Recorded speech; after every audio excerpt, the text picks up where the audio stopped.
Hi everybody, Tim here with today's episodes of Star Trek Voyager, Season 5, Episodes 15 and 16, The Dark Frontier, which is kind of weird. The only reason this is a two-parter is because of syndication. Like, realistically, this was broadcast as a feature-length episode, so it should only just be Episode 15. Whatever. So anyways, this is a pretty good episode. It gives a lot of backstory to Seven, answers some questions that I had that I've even brought up before, and it has a great return character, which we'll all talk about as soon as I get to it. So, from the very beginning, we see a Borg attack from one of their probe ships, and this is the first time we've actually seen one of their probe ships, I think. And it's kind of interesting because Harry tries to disable it by beaming a warhead on board and then just destroys the whole ship. So, using the bits and pieces that they find on the ship, they find a sphere that's heavily damaged. And they decide to try to steal a trans-warp coil from it, so that way they can try to go a lot faster and to get home. So they decide to start using the research that they got from the Raven, and they ask Seven, hey, go through your parents' research, see what you can find. And so this episode has a lot of flashbacks of Seven when she's young and her parents and stuff like that. And it just, so first of all, it's a little bit weird to me because her parents study the Borg, and I think they said it, it's been 20 years or something since, when Annika Hansen was first assimilated into the Borg. It's been 20 years. They said it when they first kind of met her. So that would mean that we kind of already know who the Borg is. But yet when Q introduces us to the Borg, which would have been about less than 10 years ago. No, right around 10 years ago at this point. We'd never seen anything like it whatsoever. So it kind of bugs me a little bit that, clearly the Hansens know about the Borg, and they'd even, heard the name Borg, they know about, the Borg Queen, they know about the assimilation, they know about all this stuff. And so, and even other species, I feel like Starfleet should have known or something. When we first met the Borg, be oh, we've heard of these people, but we've never actually seen them. Whereas it's completely unknown. So, I don't know, something about that just kind of bugs me a little bit. It's just it's continuity error, but that's kind of to be expected when they introduce a brand new character. So anyways, so we see them actually beam on board and try to steal the warp drive, but they end up realizing it because they have to do it in less than 2 minutes, and they fail. They take too long, and then Janeway freezes the program, and I was on the edge of my seat. I was oh my god, what's going to happen? And then she's computer freeze program, and I was oh, that's actually kind of cool. That was a nice little twist. Seven starts hearing something in the back of her mind that I'll get to in just a minute, and so eventually we do another flashback, and the Raven actually follows a Borg cube into a transwarp drive, whatever you want to call it. Basically it's in their wake, and they say hey, we're in the Delta Quadrant now, which is something I brought up. I think it was the episode called The Raven, and where Seven finds her parents' ships, and I even said, why was her ship, how did her parents even get in the Delta Quadrant? Well, this episode explains. They followed a Borg cube through the transwarp. So I guess that kind of makes sense. It's pretty much the only explanation they could have done. They realized that the Hansens used biodampeners to kind of get around the Borg cubes, and it's kind of interesting. And they start learning about people. At one point, they follow, I think it was 3 of 5, and I was oh, hey, that's Hugh's designation. That's kind of cool. And eventually, in the present, Seven begs to join this away mission, and when Janeway allows her, finally, as they get the transwarp drive, Seven stays, and then Janeway has to leave. And then this is when it all finally comes together, and we see the Borg Queen. And just like in First Contact, her head and spine descend, and then her suit, pops up and puts together. It was great. I lost it. I remember the first time I saw this. I was it's the Borg Queen. So, I'll pause right here because that's the end of part 1. There's a lot of discussion about the Borg Queen, and we could talk about it for days. On whether or not this is the same Borg Queen as First Contact, a lot of people will say no, it's not, like clearly, because that one died. Okay, so is this a second Borg Queen? And then, because it makes it even more confusing that there's two actresses that play the Borg Queen and they both did it 2 times.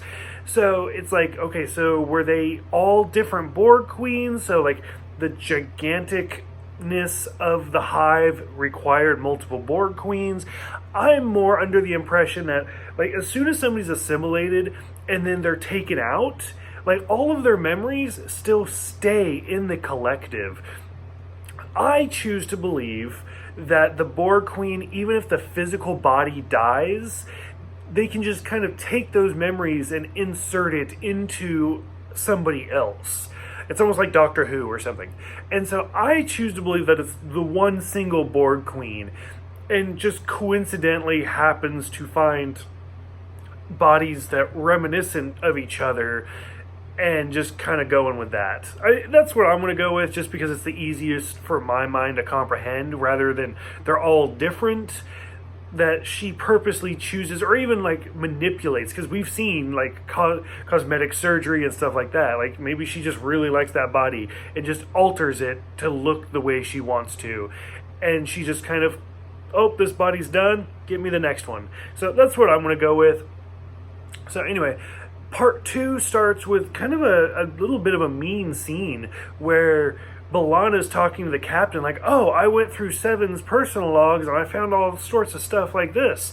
And Janeway's like, if you need to do that again, come to me first, because that's not cool. And she's like, well, Seven was not one of us anyway. Like, this proves it. And Janeway's sticking up for Seven. She's in her corner like, no, don't do that. So it was kind of great. I liked her conversation with Naomi, where the 3 rules for being a captain are keep your shirt tucked in, go down with the ship, and never abandon a member of the crew. And that's kind of this whole second part is just Janeway trying to save Seven. So I really like that a lot. The Queen talks about how she's not going to turn Seven back into a drone because she wants to learn more about her individuality and how she's the only Borg to reach a state of individuality, which is not true. So clearly the Borg Queen has that state of individuality, and I would like to think that Hugh and Locutus had a state of individuality. And plus, like, even in Voyager, like, there was that whole sub-Borg community that we never see again, but this would have been a great time to reintroduce them. The ones that, like, Chakotay helped out, like, they're all pretty individual as well. So, like, that whole line about, you're the only Borg to do that. No, she's really not. So that kind of bugged me. Seven trying to save the 4 individuals, and the Borg, like, of course the Queen finds them, and Seven begs to let them go. Like, that whole scene just could have been taken out. Like, I didn't care about that at all. Janeway, Tom, Tuvok, the Doctor, like, they all go to this Borg city. Like, it's huge, to try to find Seven using the transwarp coil. This, like, just talking about it, like, where they talk about the human species is evidently species 5618, which is kind of interesting. Like, that's where they fell in line, but whatever. And when the Borg Queen's talking about him, like, they use this hologram of a dude in his underwear, and I was just like, that's like really interesting. Like, that's the ideal, what you go for to show this is what a human looks like. It's just this big buff guy just spinning around in his underwear. I was like, oh, okay. The Queen is species 125, which I just love these numbers for all of the different species. There's always been a lot of talk on how the Borg developed. My favorite theory is it was actually Voyager from the first motion picture. And so I always think it's interesting that the Queen of this entire collective was brought from species 125. Like, where wouldn't it be like the Queen you would think would be species number 1 or something? So I think that's kind of interesting. She brings up one of the drones that is Seven's dad, and she even looks at him. She's like, Papa? And so that was kind of interesting, kind of messed up. And I kind of wanted more interaction there, but we didn't get a whole bunch. So by this time, like, it's a long 2-parter, so I start getting tired at some point. And so, of course, there's the big battle sequence. They they use the Delta Flyer to get through the transwarp hole and then basically shut it down so that this Borg diamond, which is interesting, like basically blows up and doesn't get to them. And Voyager is able to use the transwarp coil for like X amount of time before it burns out. Not very long. But it takes them 15 years closer to home. Like, you just knocked off 15 years. Like, at this point, like, I feel like every 10 episodes, they're taking off these big chunks. I actually looked it up. Like, I went to Google and I was like, Voyager time jumps.